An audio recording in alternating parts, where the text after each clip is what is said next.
So the first thing I want to do is I want to check the ends for square. That is really good. We chose hemlock and we got it from a local sawmill. So we're going to pull our tape measure from this way, running that way, and we'll cut off that end. It's durable, it's hard, and it's a little bit in a more agreeable price point than cedar, but it's something a step above using pressure treated. I don't like the way that this came from the mill with this crack in it. So this will either get cut off, or we could also bury this up in our beam and rafter framing. I'm gonna make a mark here at 7'6". This is working off of the control point on our footing, which is the highest out of the ground.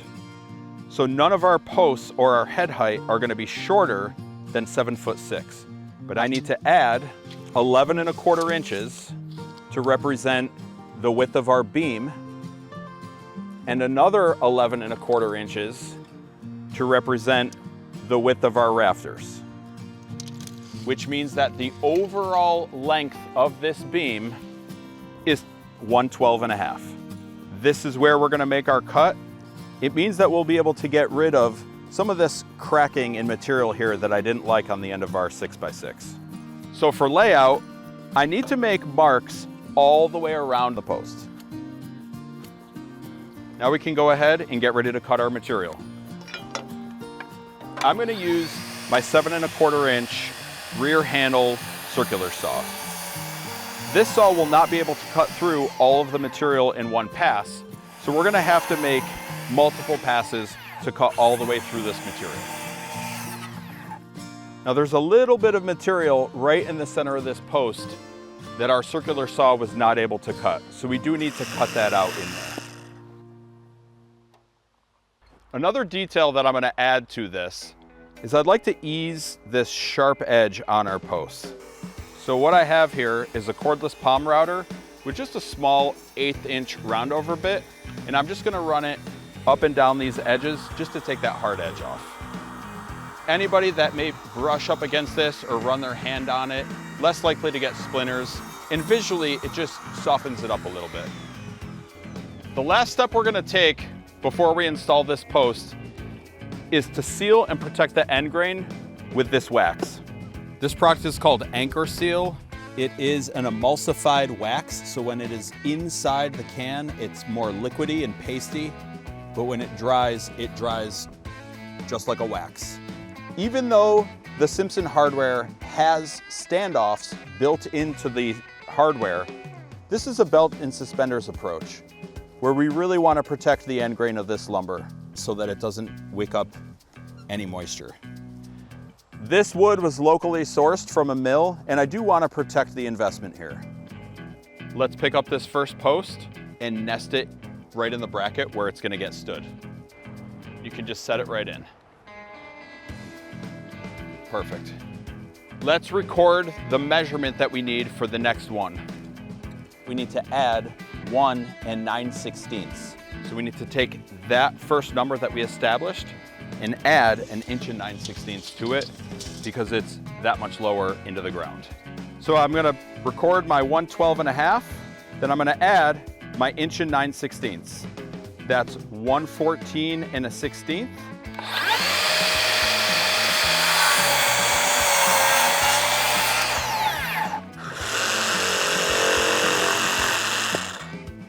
If you get it down in that bracket, just rest it. So we're gonna add 3 5/8 to our next number. This is our cut line.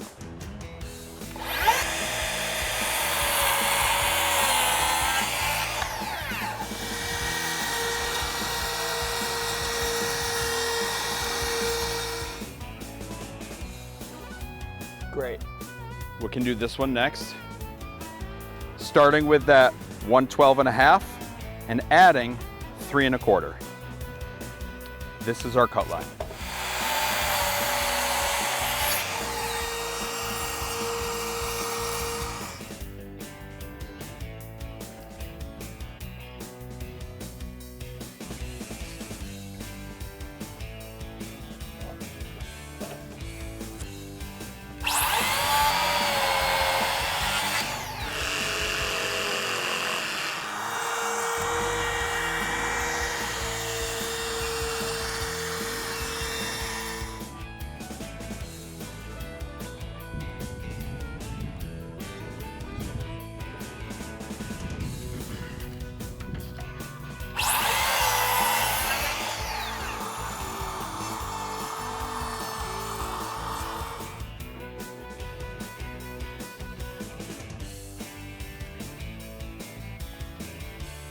So all of our posts are cut and ready to be installed.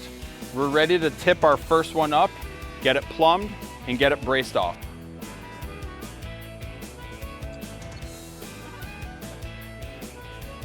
Does that look like it's visually centered in the hardware? That looks good. Let's go ahead and brace this.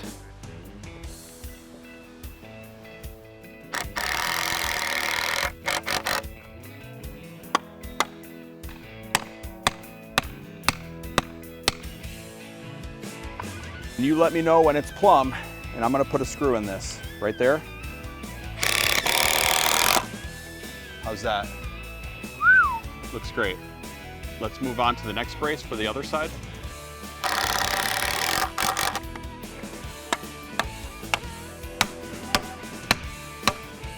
Let me know when you're ready.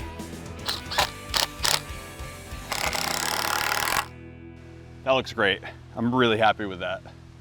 Now that we have our first post plumbed and braced, we're ready to fasten it to our adjustable post base.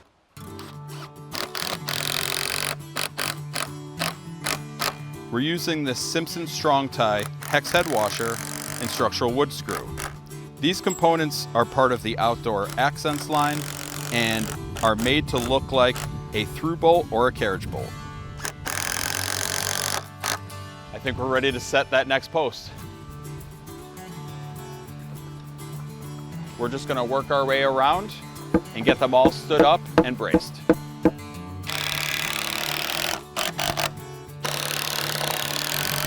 We're not gonna fasten this quite yet because we still need to manipulate it plumb.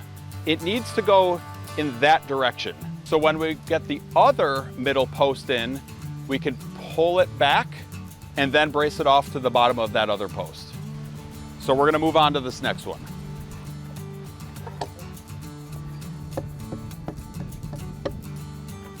So for bracing those posts, I prefer to use 2x4, right there. I had a bunch laying around and that's what I used. That is really good. We can fasten this right in the bracket right now. So I'm putting a 6.5 foot level across these posts just to verify that all the math we did with the different elevations of our footings and cutting the post to our desired length has now paid off in the tops of these being level to each other, and they are perfect.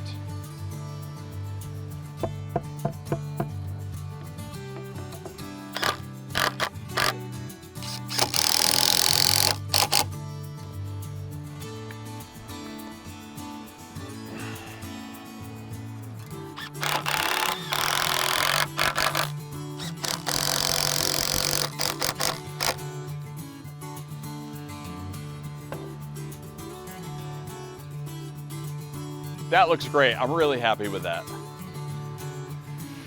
Good.